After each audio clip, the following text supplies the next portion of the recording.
As I look back over all these old pictures and slides, I'm even amazed at the changes that have taken place at the old cabin over the years. Obviously this shot is before a lawnmower ever was taken back there. And then we started getting it a little more cleaned up, got some of the debris out of the way, and got to where we could go back there and have a good time. Still a lot of work to be done. There's a view from behind the cabin that shows a whole wall of trees that they're no longer there. Some of them died, some of them we just took out, but we had to get them away from the cabin before they fell on it. Plus it was more of a fire danger. Just one of the changes I look back on is like, wow, we took a lot of trees out of there. From 1978 to 2002, this old farmhouse was my wife and I's home base when we were up in northern Minnesota. And after we found the cabin, oftentimes I or a friend and I, we would take off on our mountain bikes, and it was about 30 miles to get back there from the farmhouse, but we liked to ride, and so we just loaded up our gear and got some food, and we'd head back there, and we might spend the night or two. Maybe I'd go back there in the daytime and just go back, and once I had a lawnmower there, I'd go back and mow the yard. And even in the summertime, I'd go back and enjoy the day, but the bugs were always so bad that there weren't very many midsummer stays at the cabin. Once fall rolled around, it was a very enjoyable place to be. I really like spending my time out at that old cabin. Even in the summer with the bugs, I'd get a fire going like this. Smoke would help keep the bugs away. And if I was out there in the evening, I loved putting on a big pot of decaf coffee, and I used to say I'm just going to go out there and sit and watch it get dark. And that's what I'd do, but not all the time. Sometimes I could never sit still for that long. And I went out there one time and I told Bonnie, I said, I'm not taking any tools with me. I'm just going to go out there and I'm just going to relax. Well, I did have a shovel out there, and when I got back from that little excursion, I got back to that farmhouse and I said, you wouldn't believe what a guy can do with a shovel. To get the most out of our stays and to enjoy it to the utmost, seems like unless it was raining, we always slept outside. There were these old metal spring cots laying around, and we were able to throw a few pads on top of those, and they kept us off the ground until we got better pads. You know, these foam pads we have now, and the air pads are very nice, but in those days, a little insulate pad on top of that metal spring, we were happy with that. We could watch the northern lights, which that was a real delight in the fall. I never got to see them in Illinois, so I would lay out there and I would face to the north. It was really nice when they would come out in all their splendor and wake up in the night. Kind of your midnight treat was to have the northern lights. Question I oftentimes get is, why doesn't your wife Bonnie go out and enjoy that cabin? Well, you can see here, this is years ago, and here she was getting a free ride out to the cabin. We sometimes, Mark, my friend, would bring his snowmobile out, and when we had a group of people coming out, it made it really nice for hauling more people in. And here Bonnie is, and this is in her early days. You can tell by, well, there's my woodshed to the right, the old roof still in the cabin. You can see the way it looks there that this is in the early years. And Bonnie enjoyed her time out there, even though it was rather primitive, but that would be for a night or two, not like going up there for 2 or 3 weeks. But we did have our good times out there. The Gray Jays, of course, they were around back then, and that was a good treat for any time out in the North Woods to have animals coming around like that. It was sure a treat. You can see she's decked out here in the proper wool attire for the cabin.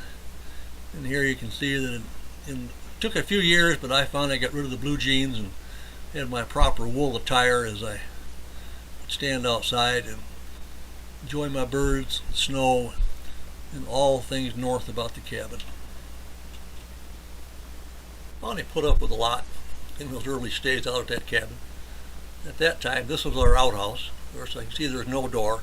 What you can't see here is the porcupines had kind of enlarged the hole quite a bit, so you had to be careful not to fall through. And it was so decrepit that I finally one time, even before I had a new outhouse built, I got rid of it. I threw some fuel in there, stood back, and hollered, "Fire in the hole," and watched it burn up. And no, I did not have a light in that outhouse. That light is in there because I did it as a joke one time. I'd returned from one trip and I'd called up friend Jim and said, "Hey, how about going back up to the cabin?" And he said, "Well, just give me an excuse." And I said, "I think I left the light out in the outhouse. We got to go back up and check."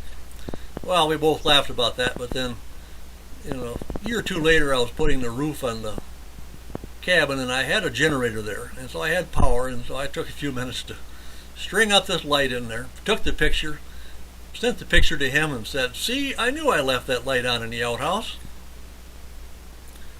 The last time Bonnie stayed out at the cabin, well, we'd had that fire in the hole in the old outhouse, and so knowing she was coming up, I'd set up this simple latrine out in the trees from an old stove base. Had a cover over it. Of course, we had our heated toilet seat inside, but the can there held the toilet paper. And this was the facilities on Bonnie's last visit to the cabin. I wonder if that's why she hasn't come back. She was a good sport about it, though, and I recall it was her idea for us to pose for this ma and pa picture out in front of the cabin. Me with my homemade steel-handled splitting maul, and her with her domestic broom. This shot shows an awful lot. That's me on the left, and center is friend Mark, and of course there to the right, that's Wayne. Remember Wayne? 90 degrees on the cold wall, Wayne. Here he is. Mark and I are out there in our shirts, no gloves on, and here's Wayne trying to get hot. He's backing right up into the flames. One night with Wayne, we fixed a chicken in my little stovetop oven, and we sat down to eat, and well, how are we going to do this? I said, it was just Wayne and I there, and I put the chicken on the table, and I said, "You eat off your side, and I'll eat off mine." As I mentioned in the other video, with Wayne liking the cabin really hot, I was always outside, and oftentimes friends slept outside too. And here you can see our sleeping quarters out in front of the cabin. And I think on this shot, I think I'm still in there. I think somebody snapped that shot in the morning before I'd rolled out. But with a nice bivy sack covered over, and I just must have pulled it over my head and kept sleeping away. Over the years, we got better equipment, and we learned more about dealing with the cold, and we could actually go out, and we didn't let it stop us anymore. It could be 30 below 0 Fahrenheit, and we would still head out into the woods. Of course, when we come back, there were a few changes to our hair follicles and things had built up, a lot of frost, but we knew that if we had the good equipment, so we weren't going to have to fear about frostbite. The cabin wasn't very far away, and when we got back to the cabin, we knew that it'd be toasty warm inside. One of the reasons it was warm inside in those days, it had a few air leaks, so what we would do is just, when we got there, we would bank it all around with snow, so we were basically almost in our own little Quincy inside there. And this really helped out to keep the temperature evened out. It took a lot of snow, so a year like this, I think we must have had to shovel from quite a ways away to get her banked up really good, but once we did that, we were good to go. I can assure you that it was probably 30 above Fahrenheit, not 30 below Fahrenheit, on the day that Matt and I were out splitting some wood and enjoying the fresh air.